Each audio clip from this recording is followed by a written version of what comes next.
Hello friends, मैं हूं आपकी दोस्त रीमा और आप सभी का स्वागत है मेरे किचन में। रीमा रवि किचन, मेरा सफ़र आपके साथ। तो दोस्तों, आज हम आप लोगों के लिए लेके आए हैं मटर पनीर की ऐसी स्वादिष्ट सी रेसिपी, जिसे आप एक बार इस तरह से बना के खाओगे ना तो आपको टेस्ट बिल्कुल होटलों और रेस्टोरेंट के जैसे ही मिलेंगे। तो चलिए आज की रेसिपी शुरू करते हैं।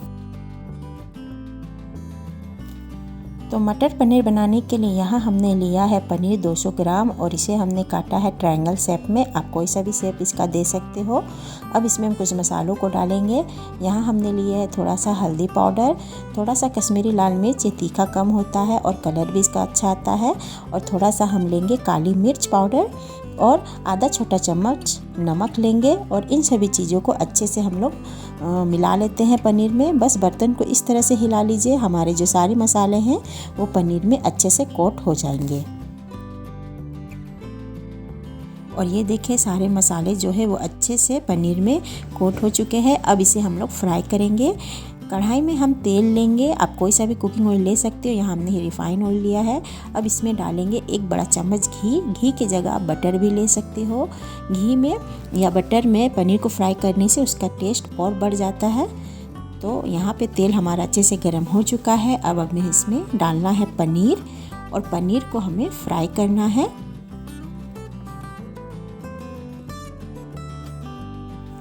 तो यहाँ पे पनीर जो है अच्छे से हमारा फ्राई हो चुका है। तब इसे हम लोग निकाल लेते हैं। निकालने के बाद पनीर को हम डालेंगे पानी में। इससे क्या होगा, हमारा जो पनीर है एकदम सॉफ्ट रहेगा, कड़ा नहीं होगा और जूसी भी बनेगा। अब जिस ऑयल में हमने पनीर फ्राई किया था उसी में हम डालेंगे प्याज। यहाँ मैंने 2 बड़े साइज़ के प्याज लिए हैं और उसे रफली चॉप कर लिया है। अब प्याज को हमें सॉफ्ट होने तक पकाना है। तो यहाँ पे जो है प्याज हमारा अच्छे से सॉफ्ट हो चुका है, कलर भी चेंज हो चुका है। अब इसमें हम डालेंगे लहसुन की कलियाँ। यहाँ हमने 10 से 12 लहसुन की कलियाँ लिया है, 3 हरी मिर्च ली है और 2 इंच के करीब अदरक का टुकड़ा लिया है।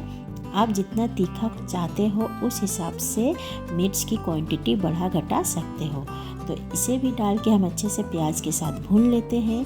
अब इसमें हम डालेंगे हरा धनिया पत्ता का डंठल वाला भाग। इससे भी टेस्ट बहुत अच्छा आता है सब्जी में, तो इसे भी डाल के हम थोड़ा सा भून लेते हैं। इसके बाद हम डालेंगे काजू। यहाँ हमने 8 से 10 काजू लिए हैं और इसे भी अच्छे से हमें पका लेना है।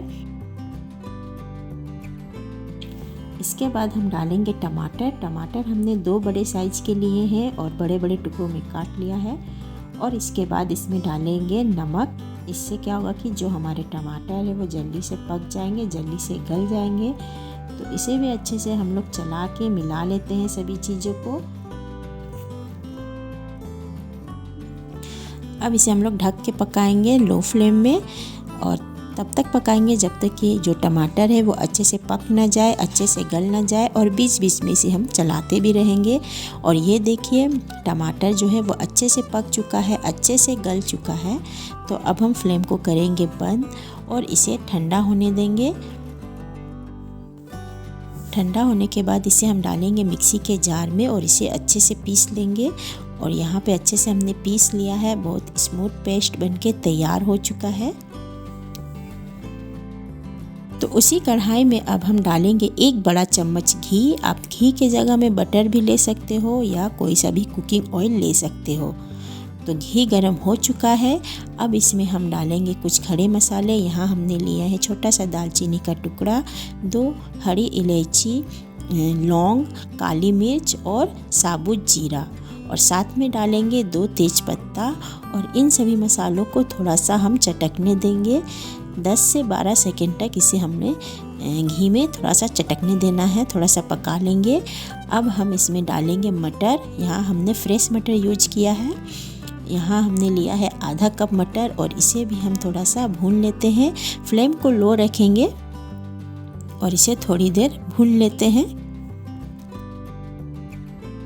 अब हम इसमें कुछ मसालों को ऐड करेंगे। हमने लिया है थोड़ा सा हल्दी पाउडर, आधा छोटा चम्मच धनिया पाउडर, आधा छोटा चम्मच जीरा पाउडर, एक छोटा चम्मच कश्मीरी लाल मिर्च पाउडर।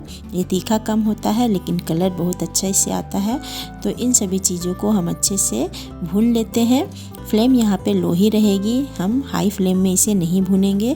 तो मसाला हमारा भून चुका है। अब इसमें हम डालेंगे एक छोटा चम्मच के करीब कसूरी मेथी और इसे भी थोड़ी देर हम लोग मसालों के साथ भून लेते हैं।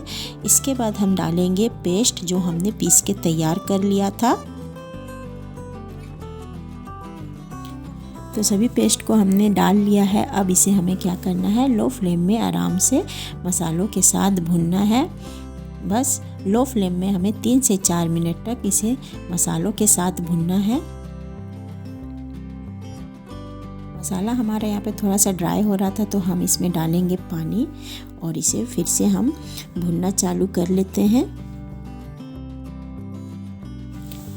अब इसे हम ढक देते हैं। ढक के करीब हमें 2 से 3 मिनट तक इसे पकाना है लो फ्लेम में और बीच बीच में चलाते भी रहेंगे।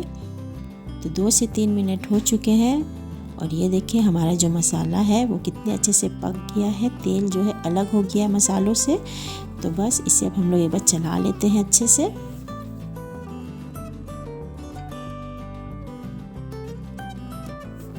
इसके बाद हम डालेंगे नमक। नमक हम थोड़ा सा ही डालेंगे क्योंकि हमने पनीर में भी नमक डाला है और मसालों में भी नमक डाला है, तो उस हिसाब से नमक डालेंगे। और साथ में डालेंगे आधा छोटा चम्मच गरम मसाला और इन सभी चीज़ों को मिला लेते हैं और अच्छे से थोड़ी देर पका लेते हैं।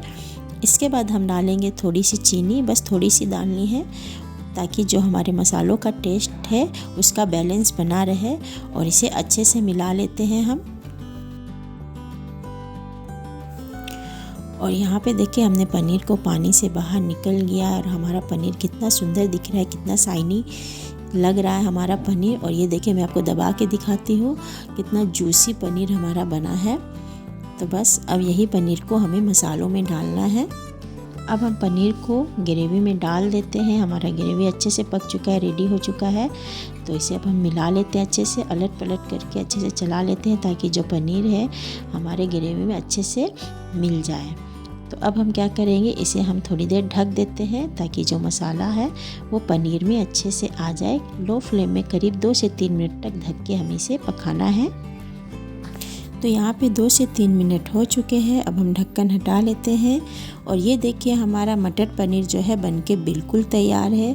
कितना क्रीमी इसका लुक आ रहा है, कितना डिलीशियस दिखने में लग रहा है। तो चलिए फटाफट से इसे गर्मा गर्म सर्व कर लेते हैं। तो ये लीजिए दोस्तों, हमारा रेस्टोरेंट स्टाइल स्वादिष्ट मटर पनीर बनके बिल्कुल तैयार है। आप भी इस रेसिपी को अपने घर पे एक बार ज़रूर ट्राई कीजिएगा दोस्तों। यकीन मानिए दोस्तों, आप बाहर का मटर पनीर खाना बिल्कुल भूल जाओगे। इतनी स्वादिष्ट, इतनी डिलीशियस ये मटर पनीर बनके तैयार होती है। तो दोस्तों वीडियो अच्छी लगी हो, रेसिपी अच्छी लगी हो तो लाइक कमेंट शेयर ज़रूर कीजिएगा।